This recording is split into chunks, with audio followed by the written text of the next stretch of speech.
What's up guys, welcome back to my channel. This is Ryan and today I'm going to talk about everything you need to know about oily type skin. I was supposed to film a video about best sunscreens for oily skin, but on second thought I need to explain to you guys properties of oily skin first, and that is why I'm filming this video today. The explanation is gonna be finished within 5 minutes, which means there are only super necessary things in this video. So if you have oily type skin, then I hope you guys please watch this video to the end. Then let's get started. Number 1. Why is your skin oily? A lot of people say that your skin is oily because you didn't hydrate your skin properly. But do you guys remember when your skin first started being oily? It'd be probably when you were 13, 14 years old, when your body started generating more hormones. So basically your skin is oily because of your hormones and more essentially because of your genes. So if your skin is oily, then that's just your genetic properties, so you can't change that like that drastically.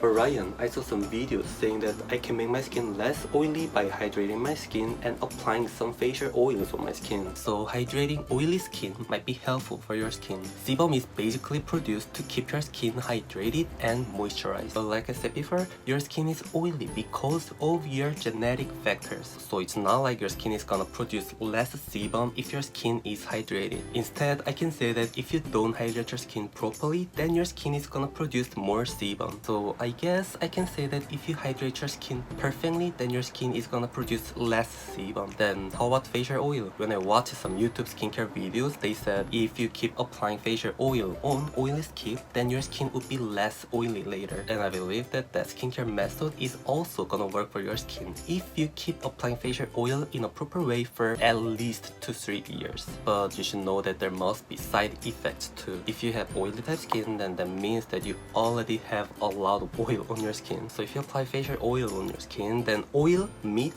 clog your pores and cause acne. Then what should I do? Before applying facial oil on your oily skin, there's one thing you should know is that for some people, sebum can clog their pores and cause acne. Do you guys know the biggest difference between acne-prone skin and just a normal skin? That's correct. The sebum from acne-prone skin is comedogenic, which means they can congest your skin and cause acne. To sum up, if you have oily but not acne prone skin, then applying facial oil might be worse for your skin because there must be too much oil on your skin. But if you have oily / acne prone skin, then applying like 1 drop of jojoba oil or rosehip oil and that kind of non-comedogenic oil, that can help your skin control sebum and reduce non-comedogenic oil on your skin and make your skin better. Number 6. Then what does oily skin need? Like I said before, hydrating oily skin will help your skin reduce sebum. So what you only need is hydration. My personal recommendations are Sunjung All-in-One Gel, Replaying Chamomile Toner, Innisfree Green Tea Sea Serum, and 2 First Cool Roll Soap Mastic Drop. But one thing you guys should know is that if you have oily skin, then 1 step of hydration is enough for your skin. So you really don't need to buy all of them and just choose one of them. At this moment, I think I need to explain to you guys the difference between oily skin and oily dehydrated type skin. If you really have oily type skin, then even though you don't apply almost nothing on your skin after washing your face, your skin wouldn't feel that tight.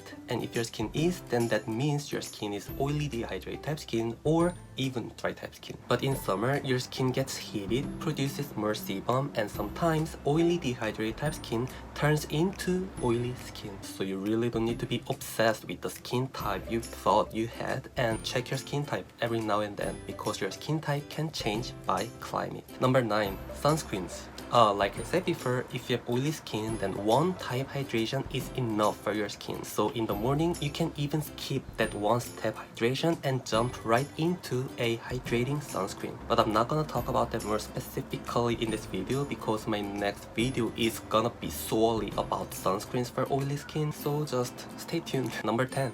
Oily skin doesn't need to apply that many things on your skin at nighttime skincare routine, but still you need to wash your face with acidic foam cleanser in the morning, because even though you didn't put that many things on your skin was producing something for your skin, right? And the sebum on your skin might be grabbing dead skin cells and dust on your skin, which can congest your skin and cause acne again. So don't forget to cleanse your skin in the morning also with Sunjung Whip Cleanser, Replaying Cleanser, COSRX Morning Gel Cleanser, and Krave Beauty Matcha Cleanser. Wow, it was so helpful. Thank you, Ryan. I know, super informative, right? So that's all, and I hope that was under 5 minutes. And my next video is going to be best sunscreens for oily skin. So I hope you guys click a like button not to miss that video. I hope you guys find this video helpful, and don't forget to give me a thumbs up and click subscribe button. And annyeong! It's not for me to say you love